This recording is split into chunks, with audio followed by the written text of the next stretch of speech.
speak to that in just a second. First of all, I've been texting in the last few minutes with Betsy Henderson, and I have the numbers for Karns Elementary. The enrollment is 1177, almost 1200. The maximum capacity is 1688, so we're not there yet, with a functional capacity of 1433.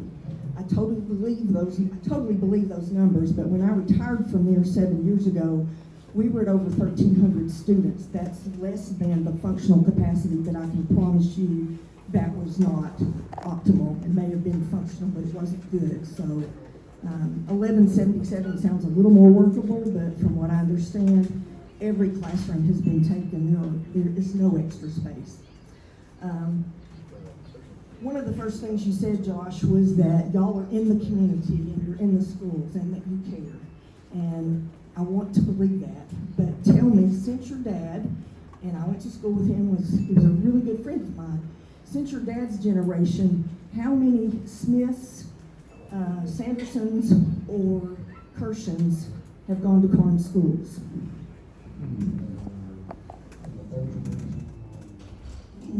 And I'm not really going to wait for an answer because I think they're all in private school. That's great. If you have that option, have no problem with that, but don't present that you love the schools and you're in the schools when you're not.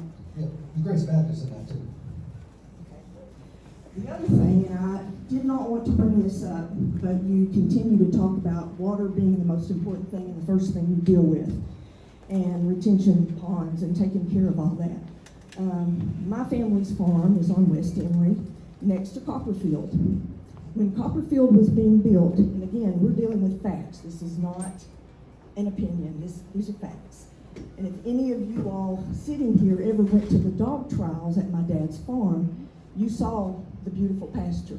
Well, it's no longer just pasture because Rocky Smith called my dad and asked him if he could pile some water over to the pasture. Dad said no. It happened anyway. Now we have a huge pond that takes up a lot of the pasture. You said we wouldn't do that because we'd get sued. Well, you don't always get sued because some people with character and integrity don't believe in suing. They believe that a man is good for his word. And so I don't